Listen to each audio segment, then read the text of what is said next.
Hello students, आज की इस एक्सरसाइज 6.1 का हम दूसरा क्वेश्चन करेंगे और सेकंड क्वेश्चन है हमारा in figure 6.14 lines X Y and M N intersect at ओ।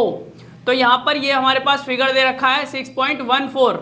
इसमें हमें क्या बोल रहा है, लाइंस दे रखी हैं X and Y, X Y and M N दे रखी हैं। एक्स वाई ये वाली लाइन और एम एन ये वाली लाइन, ये दोनों क्या करती हैं, एक दूसरे को इंटरसेक्ट करती हैं ओ पर। इस सेंटेंस का ये मतलब है। दूसरा बोल रहा है आगे, if angle P O Y ये वाला एंगल कितना है, 90 डिग्री है and A ratio B is equal to 2:3 है। तो ए और बी ये रहे, यानी इन एंगल्स का जो रेशियो है वो कितना है, 2:3 है। तो हमें क्या निकालना है, फाइंड सी, यानी ये वाला एंगल हमें निकालना है। तो मैंने ये एक पेज पर बना लिया है और क्वेश्चन भी लिखा है, तो मैं आपको बताता हूँ ये कैसे होगा। यहाँ पर आप देख सकते हो, मैंने ये क्वेश्चन भी लिख दिया और फिगर भी बना दिया। अब यहाँ पर सॉल्यूशन देखो, इसको जरा समझो। हमने लिखा है यहाँ पर because X O Y is a straight line, X O Y यानी ये पूरी की पूरी क्या है, एक लाइन है, एक स्ट्रेट लाइन है। तो हमने यहाँ लिख दिया। ऐसा क्यों लिखा, आगे बताता हूँ।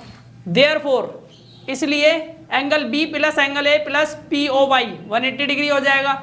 यानी ये वाला एंगल पी ओ वाई, ये वाला एंगल और ये ए एंगल और बी एंगल, इन तीनों को मिलाकर कितने का बनेगा, 180 डिग्री का।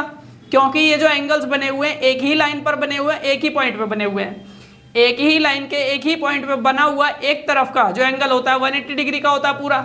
तो यहाँ पर ये पॉइंट है और इस तरफ ये पूरा एंगल मिलाकर कितना होगा, 180 डिग्री का। और यही बात हमने लिखी है, angle B plus angle A plus angle P O Y is equal to 180 degree. अब यहाँ पर हमारे पास पी ओ वाई की वैल्यू कितनी है, 90 डिग्री। ये जो बना हुआ है इस तरीके से, ये क्या है, ये 90 डिग्री का सिंबल है। यानी इस तरीके से ऐसे, और वैसे भी यहाँ पर बोल भी रखा है कि angle P O Y 90 degree है। तो पी ओ वाई की जगह पे 90 डिग्री रख सकते हैं। अब angle B plus angle A और 90 को इधर ले गया तो क्या आ गया, 90 आ गया। यानी angle B plus angle A की वैल्यू कितनी आ गई, 90 डिग्री। ए और बी को मिलाकर कितने डिग्री का बनना है, 90 डिग्री। अब हम क्या लिख सकते हैं, ए और B ratio, A ratio B की वैल्यू कितनी दे रखी है, 2:3 दे रखी है हमें। और ये इन दोनों की वैल्यू तो दे रखी है। और हमें एंगल पहले ए निकालना है। क्यों निकालना है, क्योंकि हमें देख सकते हैं यहाँ पर, हमें वैसे तो एंगल हमें सी निकालना है और ये एंगल सी जो है वो इसके सामने कौन सा है, ये वाला एंगल ए और ये वाला, ये दोनों एंगल जो है इस एंगल के क्या है, अपोजिट है। और ये वर्टिकली अपोजिट एंगल्स है और हम जानते हैं कि वर्टिकली अपोजिट एंगल्स इक्वल होते हैं। तो इसीलिए मैं क्या करूंगा, मैं ए की वैल्यू निकाल लूंगा। इसकी वैल्यू हमें पता है, यानी इसका तो हमें वैल्यू पता है कि इसकी 90 डिग्री है और इस एंगल को हमें निकाल लेना है। तो इस एंगल को निकाल लूंगा तो इन दोनों को जोड़ के सी के बराबर आ जाएगा, यानी सी मिल जाएगा। तो इसीलिए मैंने ऐसा किया है। तो यहाँ से ए की वैल्यू निकालेंगे, एंगल ए बराबर कितना हो जाएगा, 90/5 × 2। ये कैसे आया, देखो ए और बी की वैल्यू कितनी है, 90, यानी 2 और 3 रेशियो को दोनों को जोड़ूंगा तो कितने के बराबर आएगा, रेशियो में 5 के बराबर। यानी ये हमारे पास एक्चुअल वैल्यूज नहीं है, रेशियो वाली एक्चुअल वैल्यूज नहीं होती, ये यहाँ पर जो है रेशियो में दे रखी हैं। तो इन रेशियो की वैल्यू जो मिलाकर होगी इस 90 डिग्री के बराबर होगी। तो मैं इन दोनों को ऐड करके यहाँ लिख दिया 5। और हमें ए की वैल्यू निकालनी है, तो ए का रेशियो 2 है और बी का रेशियो 3 है। तो मैं ए की वैल्यू निकालने के लिए 2 से मल्टीप्लाई कर दूंगा।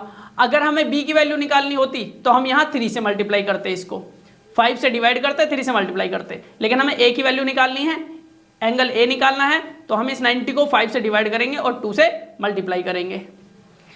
अब हमने इसको इससे डिवाइड किया और जो आया उससे इसकी मल्टीप्लाई कर दी तो कितना आ गया, 36। देखो मैं इसको यहाँ आपको काट के भी दिखा सकता हूँ। जब हम इसको 5 से डिवाइड करेंगे तो हमारे पास कितना आएगा, 5 × 5 तो 1 आएगा। और यहाँ पर कितना बचेगा, 4, इधर चला जाएगा, 40 हो जाएगा, 5 8 जा 40, तो 18 ही आएगा। 18 की मल्टीप्लाई इससे करेंगे 36। तो ए की वैल्यू यानी एंगल ए हमारा 36 आ गया। आगे लिखेंगे since X Y and M N intersect at O, चूंकि एक्स वाई और एम एन कहाँ पर इंटरसेक्ट करते हैं, ओ पर। देयरफॉर एंगल सी यानी ये वाला एंगल किसके बराबर हो जाएगा, angle A plus angle P O Y. अभी जैसा मैंने बताया इन दोनों एंगल्स के बराबर ये एंगल हो जाएगा। रीजन हमने यहाँ लिखा है ब्रैकेट्स के अंदर, वर्टिकली अपोजिट एंगल्स हैं। रीजन ऐसे लिख देना है साइड में ताकि पता लगे एग्जामिनर को, हाँ भाई हमने अपनी तरफ से किया है सोच समझकर। एंगल सी, अब हम कैसे निकालेंगे, एंगल ए की वैल्यू हमने यहाँ लिख दी 36 है, हमने निकाल रखा है, और पी ओ वाई हमें 90 डिग्री दे रखा है पहले यहाँ पर, तो हमने ये पी ओ वाई की वैल्यू यहाँ लिख दी 90 डिग्री। इन दोनों को जोड़ दिया, कितना आ गया 126। तो सी का जो वैल्यू है यानी एंगल सी जो है हमारे पास कितना आ गया 126 डिग्री, और यही हमें निकालना था, फाइंड सी लिखा है यहाँ पर, सी की वैल्यू निकालनी थी, एंगल सी निकालना था, निकाल दिया। तो ये एक्सरसाइज 6.1 का सेकंड क्वेश्चन था। अपना नेक्स्ट क्वेश्चन, थर्ड क्वेश्चन हम अपनी नेक्स्ट वीडियो में करेंगे।